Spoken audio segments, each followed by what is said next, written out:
Aloha, and welcome to another exciting episode of Mr. Mendo's Hack Tech. I'm, of course, your fantabulous host who's been told time and time again that you can't treat love like a game, Mr. Mendo. We have another double feature for you, and I am just so excited I could shit. Both of them come from the magical world of 1970s Japan, and first up, it's Pink Lady in their one and only movie. I'm sure I don't need to tell you about the legendary Japanese singing duo Pink Lady, or that glorious time in the winter of 2010 when I recapped every single episode of their NBC variety show, Pink Lady and Jeff. Yes, Pink Lady and Jeff.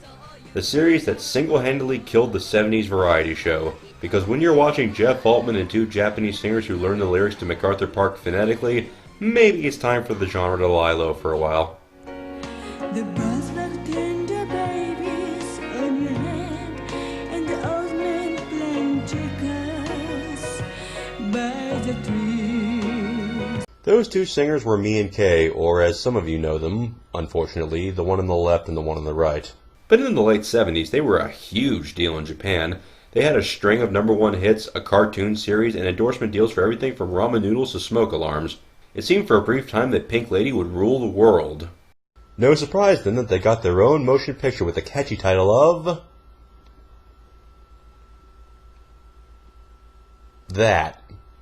Which, if Google Translate is to be trusted, means large photo of Pink Lady activity. I've also heard it called Pink Lady's Great Motion Picture, but both of those are way too long, so I'm going to call it Larry. Of course, Larry's a bit thin on plot, so to fill the rest of the time, I got another rare gem from 1978. I'll give you a hint. Spider-Man! Did you get it? No? Well, you will later. So, some of you are already aware of the Pink Lady movie because I mentioned it in my last recap of the show. That was posted exactly 1 week before I deployed to Afghanistan, and, to be honest, I never gave it another thought after that. Flash forward to a few months ago when Jeffrey Branch got in touch with me about my recaps and hooked me up with a DVD of this... thing. Unfortunately, Larry has no English subtitles. For reasons I'm certain I don't have to explain, Pink Lady never caught on in America, and so this film never warranted an English release. Which isn't really a problem since the plot, or plots as we'll soon see, are ridiculously easy to follow. The film stars me and Kay as themselves, of course, or rather the me and Kay who exist only in the minds of 3 film directors who all call Movie Bob, Movie Steve, and Nerdlinger. The premise is that Pink Lady has gotten so big they're getting their own movie. Each director then has his own pitch for the version of the movie they want to make, which the girls act out, which means this is basically an anthology film. Along the way, the film randomly inserts musical numbers in the form of their hit songs, but rather than work them into the plot, like sensible people, they just have the girls see themselves on TV and the movie drops in concert footage. At the start of the film, me and Kay are visiting a bunch of yellow lines on black cardboard that are supposed to be New York City. They get confronted by reporters asking them about their upcoming movie, and we learn that between 1978 and 1980, their English did not improve at all. Do you like America? I love it. How was your recording session? Very good. Cut to Tokyo with an aerial shot where they didn't even bother to edit out the helicopter noise. We meet our 3 main director characters. They do, stuff, until a girl brings a comically large clapboard in the shot. We're thrown into concert footage of the girls performing what I'm sure is one of their many hits. Unless they're having that dream where they're performing in their underwear. Yeesh, and I thought the outfits in episode 5 were silly. Back at the plot, Nerdlinger comes up with the idea to have Pink Lady star in a serious drama, with Kay as a nurse tending to a patient. Just then, the woman's son comes in and he is one hunk of puffy afro manliness. Kay is madly in love with him, which causes her to... sneeze. She rushes home to tell me, who's playing her roommate and or sister, I'm not really sure which. She shares the news that she just met a new guy, and then me says that she also met a new guy. I think you can probably see where this is going, but there's no backing out now. Kay disapproves when she finds out Mi's guy is a bartender because that makes him low class. And not at all like Kay's guy, who's a big important stockbroker or something.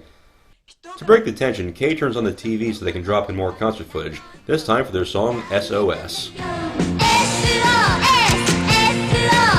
Then we're at the bar where Mi's boyfriend works. Guess what? It's the same guy. I smell wacky hijinks.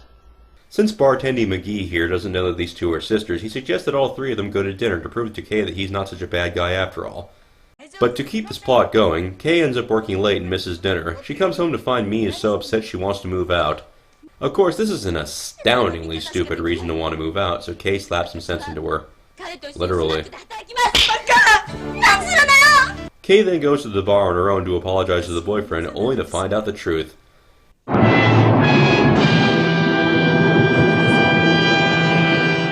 Yes, not only is her sister and/or roommate dating the same guy, but he's also a bartender. Turns out he used to have a good job, but then his company went bankrupt and he has yet to tell his mother. The guy's mom really wants him to marry Kay, which breaks Mie's heart. Thankfully, Kay gives them both a nod when she reveals her new, tiny boyfriend, who also happens to be her patient from the hospital. This means Mie and bartender guy get to be together. In a shocking twist, we find out Kay was just paying the guy to pretend to be her boyfriend, but the guy turns down the money because obviously Kay needs the cash more than him. And so, Kay walks a lonely road, the only road that she has ever known. Back in the hotel room, Movie Bob and Movie Steve hate the story, so on a phone call to the girls, Movie Bob comes up with the idea to do a monster movie. Godzilla desu ka? Soretomo King Kong? Cue the oversized clapperboard. Cut to a giant pink Monchichi, the hell, being unloaded from a ship. So Japan has to import Monchichis now? The creature is taken to the circus where Mie and Kay name it Mon-chan and try to teach it tricks. Unfortunately, the only thing Mon-chan succeeds in doing is crushing two small vertebrae. P.T. Barnum here is none too happy with the progress they've made. Hey, he didn't pay for a giant Monchichi for nothing, you know.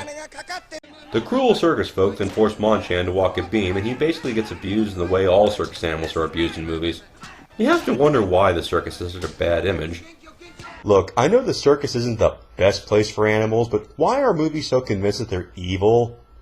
Is it a gypsy thing? Well, we all know how those gypsies are. Later that night in his cage, they cheer Mon-chan up by singing the song Monster, which I assure you is not the entire reason for the storyline to exist in the first place. And despite having an actual in-story justification to include this song, we immediately go to more random concert footage. The girls help Mon-chan escape during the night. Hair Clown Gestapo here wakes up next morning to find the creature has broken out, and also he left behind a pile of poo. I'm serious. Fluffy pink monsters have shit that looks like vanilla soft serve. I could not make this up. Soon, Mie and Kay are on the road helping the monster escape while being pursued by the gypsies. Eventually, they get to their destination, Mount Fuji. They climb into a rowboat, and then a UFO appears, which has nothing at all to do with the fact that Pink Lady did a song called UFO. Yep, Mon-chan is actually an alien from another planet. Who knew? And it looks like he has something to say. I have to go now. My planet needs me. The UFO beams up Mon-chan and Pink Lady and the rowboat, and it turns out the creature's from an entire race of creepy pink things. The UFO leaves Earth, which means that the movie has suddenly become Pink Lady in space. That's how you know the franchise has jumped the shark. After the aliens watch concert footage of the girls performing UFO, Mie and Kay are both put under a rubber pink blanket. For the anal probe, I assume. Or the boob probe, as the case may be.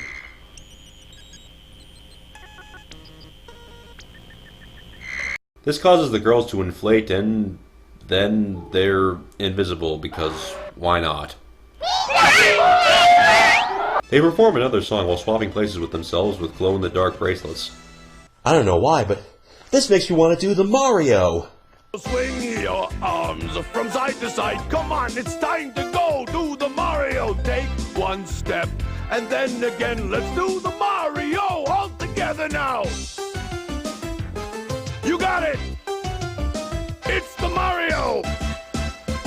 Do the Mario. Pink Lady then somehow gets back to Earth under their own power, where they use their invisibility to fight crime.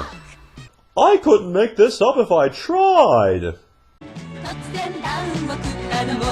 Then it's back to the hotel room where Movie Steve does his pitch, and this section is where the movie completely loses me. His idea is to make a western, and merciful Mary is it dialogue heavy. Even the soap opera, which was nothing but dialogue, didn't have this much dialogue. As to what actually happens in this part of the movie, your guess is as good as mine. The directors get into a fight and call the girls in tears, saying they can't decide on a story, only for it to be revealed that the girls were filming them the whole time. God, I'm having flashbacks to Liberian Girl.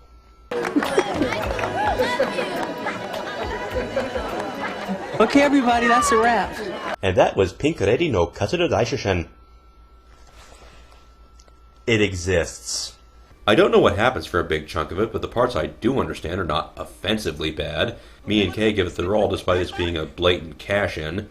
And as far as movies built around pop stars with minimal acting experience go, it's miles ahead of Cool as Ice. Well, we have a lot of time left over. Did you know there was a Japanese Spider-Man? Spider-Man. Yes, much like everything in the 70s, Spider-Man got a foreign knockoff. But unlike most of those knockoffs, this series was made with the full cooperation of Marvel Comics. But it seems that Marvel let them tweak the formula in subtle ways. Change the apart. Kimi wa naze, kimi wa naze, katakai tsuzukeru no ka, inochi o kakete, hitosuji ni, muteki no otoko, Spider-Man. Did you get it? He's a motocross racer in this one. The first episode starts off with a guy in a cave using mind control to summon a spaceship to Earth. The ship is called Marveler. Well, most of the time anyway. And if you're wondering how a guy can communicate telepathically with a spaceship, well, you haven't watched very many Japanese shows. The ship's arrival catches the attention of a guy with a subwoofer for an eye. He's the leader of the bad guys, who's creatively named Professor Monster. He watches the ship approach with his commander, Amazonas, and no, I'm not making up either of those names. Professor Monster explains that Marveler is returning to Earth after 400 years. He's worried that a certain scientist will discover the ship and use it to thwart his plans to invade Earth, which he's just now implementing after 400 years. Really? Because it seems like you could have done that at literally any point in the interim. Maybe when humanity hadn't invented guns yet? Well, that's what you get for procrastinating. The scientist and his assistant, who looks an awful lot like me, also spot the ship. And then we meet the scientist's son, a motocross racer who gets photographed by a woman who looks a lot like Kay. Odd coincidence. And I hate to tell you this, but this is going to be our Peter Parker-san. Though here his name is Takuya Yamashiro. Takuya sees the arrival of Marveler and watches it plow into a mountain. But I guess he doesn't think much of it because he goes home to work on his bike. Or else prepare to commit seppuku. Meanwhile, Professor Monster wants to kill Takuya's dad, so Amazonas transforms into her civilian identity as a newspaper editor. And also she stashes a tiny stop-motion real Ghostbusters action figure into her purse. She steps through the door that leads directly from the bad guy's lair into the office building, and in her capacity as editor, she actually has to tell Kay to stop obsessing over the photos of a guy on a motorcycle and go investigate the big alien spaceship that just crash-landed. To be fair, this is Japan. There this kind of shit happens every other week. It's how they know when to floss. The scientist and me and Kay go out to find the ship. Once they arrive, Amazonas reaches into her purse and pulls out her pet dinosaur, which grows to person size. Good thing she didn't accidentally grab the tampon right next to it. Meanwhile, Takuya is stalked by a spider that's constantly giving him commands.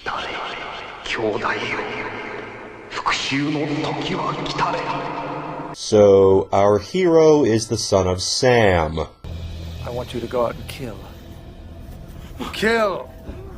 Kill! He answers the call and heads out to the mountains, just in time to see that his dad has been murdered. No! You can't die until you tell me what comes with great power! What comes with great power? Before dying for real, Dad explains that there's a group secretly invading the Earth and he needs his son to fight them.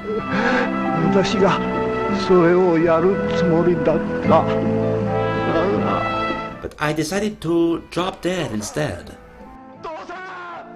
He suddenly gets attacked by the duck-billed goons from Leonard Part 6 who get all stabby with him. After being mortally wounded, he falls into an underground cave where he just happens to meet the guy who's been summoning him. But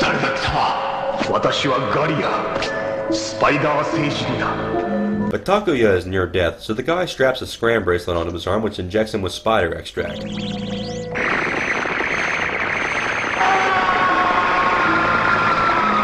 After the break, he's alive and well and... Whoa, what was he doing down there? Let's move on.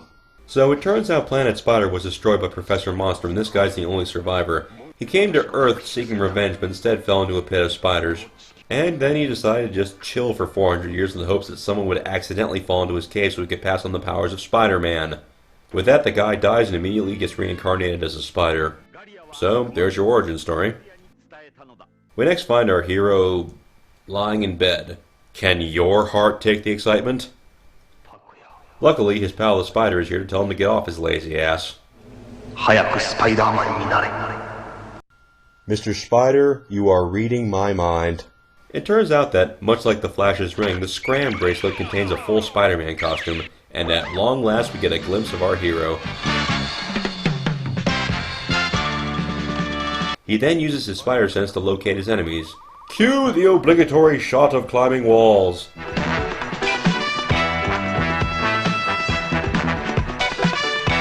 He confronts the Amazonas, Spider-Man! and then he defeats all the duck-billed guys with his...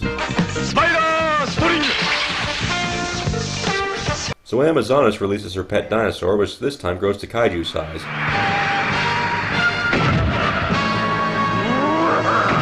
Sadly, Spider String won't help him now. So there's only one thing left to do. Spider-Man uses his bracelet to summon his new pet spaceship Marveler, which flies out of the rock, and along the way it gives him a flying car.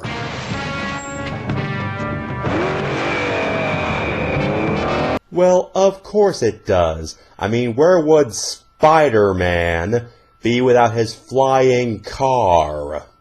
The ship then transforms into Leopardon, basically a big Tiger Zord.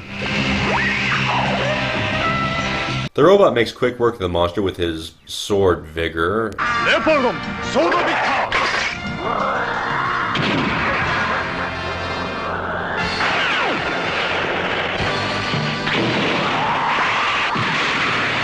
And on that note, Spider-Man vows to keep on fighting the bad guys and cruises away in his car. And that's about it, except for the depressing end tune.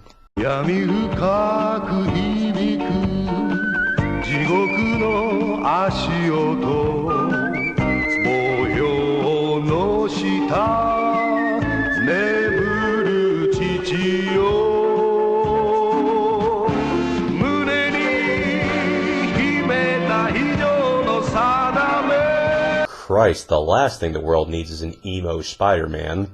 Well, another one anyway. Well, I hope you've enjoyed this blast from Japan's past. These past 5 years or so I've been a little too poor to keep up with what's going on now, but I'm sure their entertainment is much more well adjusted.